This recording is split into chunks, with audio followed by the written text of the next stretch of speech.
Bom, gente, boa tarde. Vamos estar fazendo agora a nossa aula.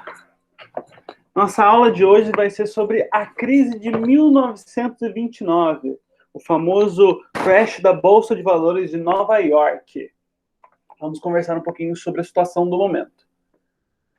No início da década de 1920, nós temos o crescimento econômico nos Estados Unidos. Eles são a nova potência mundial após a Primeira Guerra Mundial, porque agora todo mundo, depois que eles entraram no final da guerra e praticamente ganharam a guerra em 1918, todo mundo ficou devendo dinheiro para eles, principalmente porque eles vendiam alimento, ferramentas, coisas que muitos países da Europa não conseguiam mais produzir por causa da guerra, né? O povo americano ele começa a aproveitar essa explosão econômica e nasce com eles um movimento que eles chamam de American Way of Life, o jeito americano de se viver. Um segundinho, que parece que entrou mais alguém na sala de aula. Permitir. Olá, Melaine. Esse jeito americano de viver, ele é o que a gente vê naqueles antigos posters de época, que é a família do homem com a mulher, com 2 filhos, tendo uma geladeira, com a mesa cheia de comida. Porque até antes disso, os Estados Unidos não viviam assim. Os Estados Unidos não eram um povo muito consumidor. Tanto que vai ser a partir desse momento, nessa explosão econômica, que as pessoas vão começar a ter, por exemplo, geladeira em casa. Não era todo mundo que tinha antes. Com esse novo crescimento, essa explosão econômica, nós temos o crescimento no investimento na Bolsa de Valores, que é as pessoas darem valor e investirem uma quantia de dinheiro em cima de uma coisa que elas acreditam, de uma empresa que elas acreditam, que esteja aberta. E eles fazem esse investimento para essa empresa crescer.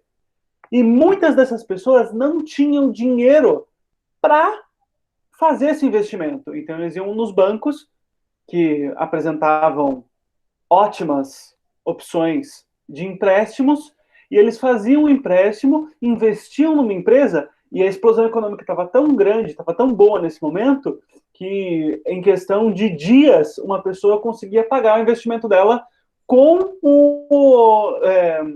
o interesse do banco. Aqui vocês podem ver na nossa tela na parte superior, nós temos um homem trabalhando numa construção de um arranha-céu, né? Que é a partir desse momento que agora que os Estados Unidos vai começar a conseguir ter grandes prédios com armações metálicas. Que vocês podem ver bastante disso nos desenhos como Pica-Pau, Popeye, eles sempre tem esse tipo de cenário, que é eles construindo esses tipos de prédios. E embaixo nós temos a Times Square em 1920, que é uma das ruas mais conhecidas de Nova York.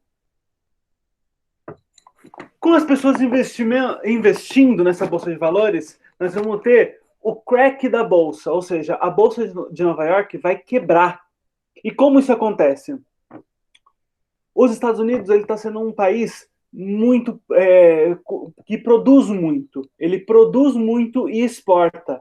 E ele não ele para de prestar atenção no que os consumidores deles, que são os outros países, estão fazendo. Por exemplo, os países da Europa, perto de 29, mais ou menos 28, comecinho de 29, eles tomam medidas protecionistas. O que significa? Eles param de importar produtos, porque as indústrias deles já estão voltando ao normal, porque já vai fazer quase 10 anos da guerra. Então, os Estados Unidos começam continuam a produzir na mesma quantia, mas não tem mais ninguém para comprar. Quando não tem mais ninguém para comprar, começa a ter uma produção que vai ficar parada e as pessoas e as empresas vão começar a valer menos, cada vez menos. E essas empresas começando a valer menos, quer dizer que as negociações da Bolsa não valem mais a pena. E as pessoas começam a parar as transações. Nisso, surgiu um boato em um rádio de Nova York dessa época de que os bancos iriam parar de ajudar os investidores, porque eles ajudavam mesmo. Eles davam prazos muito extrapolados, porque eles sabiam que as pessoas iam conseguir devolver, e eles achavam que isso ia acabar.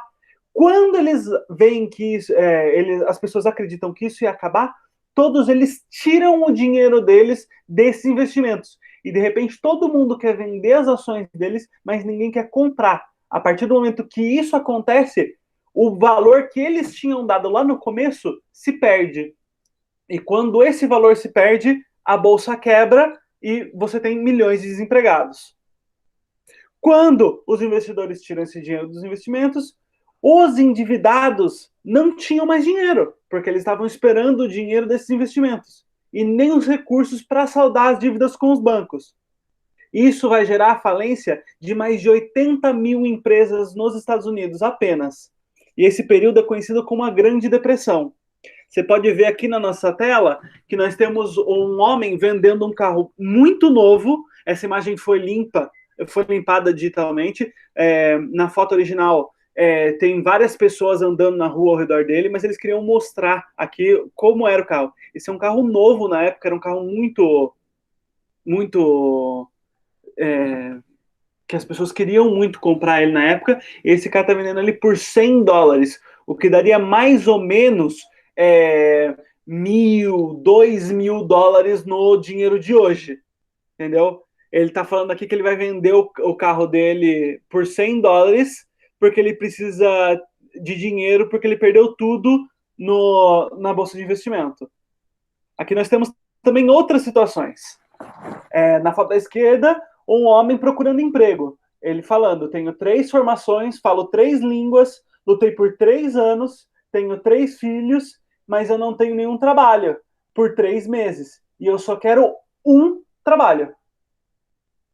O desespero. E embaixo você pode ver o desespero de algumas pessoas, né? Isso aí é uma mãe vendendo os 4 filhos dela, porque eles precisavam de dinheiro. Quando nós chegamos em 1930, nós temos a eleição do novo presidente. E quando nós temos essa eleição, quem é eleito é o Franklin Delano Roosevelt, para não confundir com o Roosevelt, com o Theodore Roosevelt, que é Uma Noite no Museu. Esse aqui é outro Roosevelt. Ele é um cara que ele tem uma política intervencionista. Isso é um pouco... é um assunto meio complicado lá nos Estados Unidos, porque a política dele sempre foi liberal. Todo mundo vendia e mexia no mercado do jeito que queria. Mas ele não, ele entra no mercado para resolver a situação financeira dos Estados Unidos. Como isso? Ele cria o plano do New Deal. Ele vai pegar o governo e ele vai fazer o governo interferir nas transações das pessoas. Ele vai falar para as pessoas como elas devem gerir as empresas delas, pelo menos por um tempo. O New Deal teve como principal característica, né, o governo bancando grandes obras públicas, gerando milhares de empregos. Como as pessoas estavam desempregadas, estava gerando muito crime.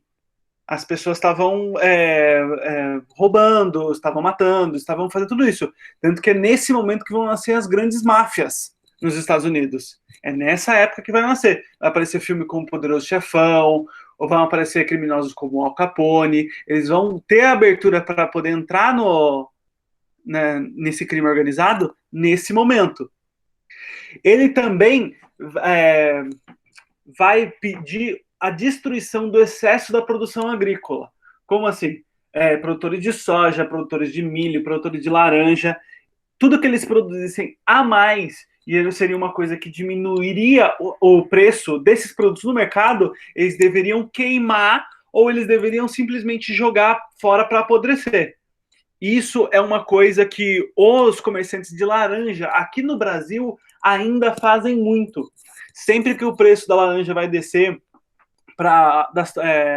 dos quilos para alguns centavos, eles começam a jogar fora a produção deles para estragar e o preço deles se igualar, a oferta deles se igualar à procura. No mundo afora, a crise acontecia desde 1917, exceto na União Soviética, porque a União Soviética ela tinha se fechado no comércio do mundo. Então, eles estavam fora desse plano comercial do mundo. A Europa saiu da crise relativamente rápido. De 5 a 8 anos, eles já estavam praticamente retomando os processos industriais deles. Mas quando a Bolsa de Nova York tem o crash dela, eles vão lá e voltam para essa crise, porque eles ainda dependiam do investimento dos Estados Unidos, apesar deles terem parado de importar. Os países que perderam a Primeira Guerra Mundial estavam muito pior. A Alemanha, por exemplo, estava pagando além de estar em crise, estava pagando uma indenização gigantesca para os Estados Unidos, para a Inglaterra e para a França. E foi justamente essa situação financeira do país que permitiu o crescimento dos pensamentos extremistas, porque as pessoas estavam tão infelizes que quando alguém falava para eles, colocava a culpa em alguém para eles, ou tentava oferecer uma solução para eles tentavam abraçar ela do jeito mais, de um jeito muito grande, né? Eles queriam abraçar isso, eles queriam ter uma escapatória daquela situação. A América do Sul, por exemplo, aqui o Brasil, dependia muito da exportação para os Estados Unidos. Então, nesse momento, nós também iremos entrar em crise aqui, principalmente em crise na produção cafeeira, porque nessa época nós estamos na política do café com leite. Ou seja, quem tem o grande poder aqui são os barões de café de São Paulo e também os grandes latifundiários de Minas Gerais. E essa exportação, eles pararem de comprar café, por exemplo, os Estados Unidos pararam de comprar café, que tinha se tornado uma coisa muito comum lá, fez com que o preço do café aqui no Brasil caísse muito e quebrasse o nosso comércio de café. Vamos falar do Brasil no café torrado. É o fim. Nós estamos no final do Império Cafeeiro, né? Muitos produtores faliram ou mudaram de ramo. Isso nós estamos falando um pouco antes, nós estamos falando mais ou menos na época de 1920, ainda nessa década. Nós temos um aumento muito grande no desemprego e na inflação, porque a situação financeira do Brasil nunca foi uma das melhores na República Velha. E durante a década de 1920, nossos políticos eles estavam valorizando o café. E essa valorização do café acumulou muita insatisfação, porque outros produtores não tinham espaço para poder produzir, porque só o café era valorizado. Esse favorecimento dos grandes produtores, ele gerou muitas coisas, principalmente entre elas a corrupção, um apoio unilateral a São Paulo, ou seja, todo o governo estava investindo tudo na produção de café de São Paulo, então só São Paulo tinha investimento em infraestrutura, em emprego, e a gente consegue ver a repercussão disso até hoje. Se a gente for ver as pessoas saindo das suas terras natais procurando emprego, para onde que elas vão? Para a cidade de São Paulo, ou pelo menos para o estado de São Paulo. E muitos tinham medo que São Paulo virasse a capital do Brasil. Esse medo era principalmente lá no Rio de Janeiro, que era a capital do Brasil, né? Eles tinham muito medo que o interesse do Rio de Janeiro ser a capital e o interesse de investimento lá, por causa disso, acabasse e viesse ainda mais para São Paulo. E as pessoas começaram a questionar o valor do café na economia nacional, porque nessa década de 1910 para 1920 e 1930, o preço do café só está caindo. Ele nunca começa a subir de novo. Aqui do lado, nós conseguimos ver aqui uma campanha para tentar acabar com a política do café com leite. Vocês conseguem ver aqui que é um político montado e um eleitor colocando um cabresto nele, falando, né, do voto de cabresto. E ele fala, né, para acabar com essa vergonha, votar nos candidatos do Partido Democrático, que vai ser um partido que vai ser criado na década de 20. Agora nós vamos fazer, se vocês puderem pegar o caderno de vocês e copiar para a gente a questão e a resposta que vocês acham que é a certa. Sobre a crise econômica de 1929, a sua relação com o liberalismo, assinale a alternativa correta. Nós vamos ter aqui as 5 opções para vocês fazerem. Eu vou dar para vocês um tempinho para vocês fazerem isso, enquanto isso eu vou colocar uma musiquinha para gente.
Posso passar para a próxima questão?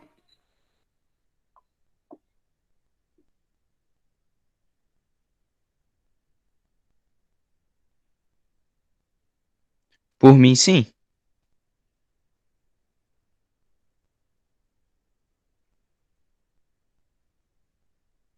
Perfeito, então eu vou estar passando para a próxima questão. Vamos lá. Apesar de ter sido lançado em 1938, a história do Homem de Aço tem origens próximas à crise de 1929, época conhecida historicamente como a Grande Depressão. A criação do Superman nos Estados Unidos da década de 1930 simbolizava a afirmação de valores culturais norte-americanos relacionados ao contexto histórico do país, marcados pelo ou pela.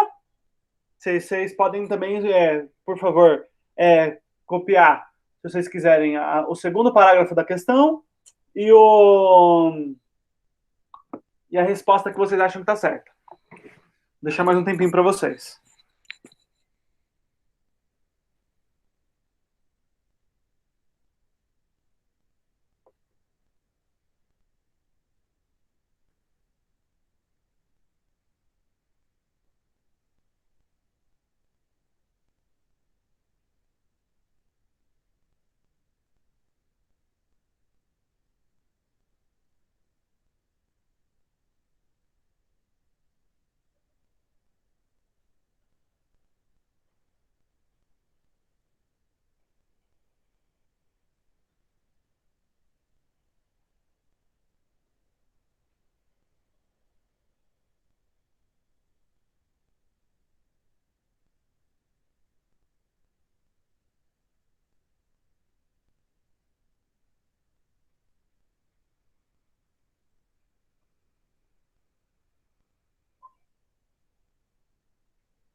Vamos lá. Vamos pausar aqui.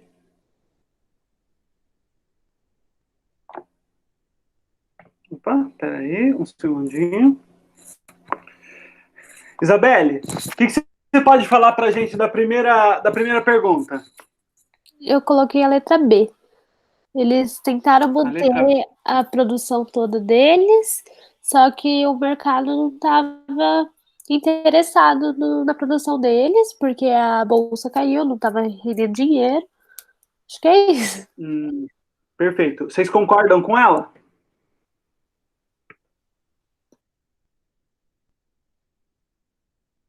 Antônio, Emeline? Professor, eu estava achando que era D. Com a crise de 1929, a política econômica liberal passou a ser desacreditada pelos empresários norte-americanos, que passaram a apoiar a política estatal intervencionista. Não foi É, isso? mas era bem visto nos Estados Unidos a política intervencionista? As pessoas gostavam do Estado intervir do jeito que eles faziam o negócio? Ah, não, Eles não gostavam, né? não. Os Estados Unidos ele sempre foi liberal e provavelmente sempre vai ser. As únicas pessoas que gostam do Estado ser intervencionista nos Estados Unidos são os bancos, porque o Estado daí sempre o Estado sempre consegue salvar eles das crises. Foi o que aconteceu na crise de 2008. Saiba disso. As empresas mesmo elas preferem ser liberais, porque elas podem colocar o preço que elas quiserem. É por isso que o iPhone custa tão caro. Bem, mas ó, vamos dar uma olhadinha ali na resposta? A resposta B está correta. Os empresários americanos mantiveram o ritmo de produção que vinha sendo adotado durante a Primeira Guerra. Ou seja, eles não pararam de produzir, mesmo que as pessoas parassem de comprar. Isso fez com que as pessoas, com que o mercado estagnasse. E eles continuassem produzindo, mas não recebessem mais dinheiro, apesar de estarem gastando dinheiro para produzir. E isso fez o mercado internacional não responder às ofertas. Esse é uma das grandes um dos grandes argumentos que os economistas hoje em dia falam do porquê os nossos equipamentos são tão frágeis. Todo mundo, vocês não escutam seus pais, seus avós falando: nossa, eu tive uma geladeira que durou 30 anos, 40 anos, eu tive uma televisão que durou muito tempo. Hoje em dia essas coisas, você encosta nela, elas quebram. É justamente uma das coisas que eles reclamam hoje em dia. É porque eles precisam que o mercado compre o que eles estão oferecendo. É por isso que as coisas são tão frágeis. É por isso que as coisas quebram. Naquela época não era pensado nisso. Se você fazia uma geladeira, você tinha que fazer uma geladeira que durava a vida da pessoa inteira. Só que se a geladeira da pessoa durasse a vida inteira, não tinha por que ela comprar outra geladeira durante a vida dela. Não faz sentido, não faz? Faz. Por isso que tem muito guarda-roupa não pode fazer uma mudança que ele já se quebra todinho. Justamente, que eles querem um guarda-roupa, por exemplo, para cada casa. Eles não querem que você mova eles, é por isso que ele é feito tão frágil. Emiline, a B, o que você fala sobre ela? Sobre a criação do Superman. Qual que é o contexto histórico do país?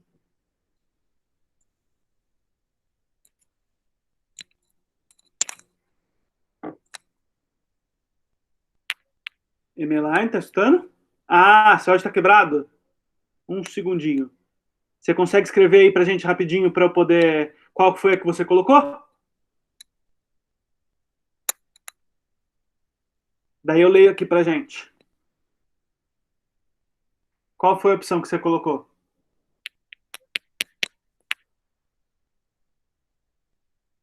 A, B, C, D ou E?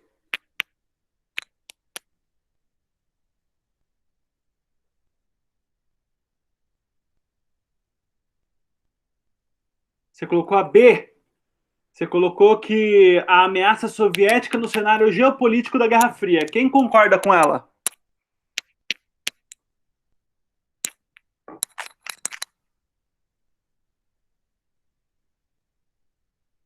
Eu coloquei C. Você colocou a C? Por que você colocou a C? Porque porque tava gerando muita criminalidade pela imagem. Eu imaginei isso. É justamente isso mesmo.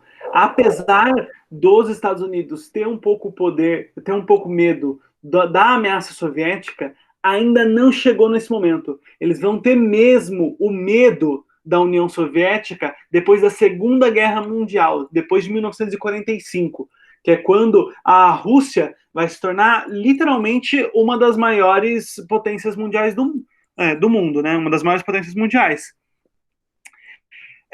Nesse momento, apesar de eles terem um crescimento econômico muito grande, eles ainda não chegam a ser considerados uma superpotência, porque eles ainda não têm tantos territórios agregando a eles. Mas, realmente, o desemprego e o aumento dos índices de criminalidade foi o que gerou a necessidade das pessoas por um super-herói, por uma o que eles chamam nesse momento, vão começar a chamar aí nesse momento, do sonho americano, que é um mundo sem criminalidade, que é um mundo onde todo mundo tem, você não tem pobreza, que todo mundo tem oportunidades, e ainda é uma coisa muito falada nos Estados Unidos, que é desse sonho americano, que é você não ter o desemprego e você não ter atividades criminais, né?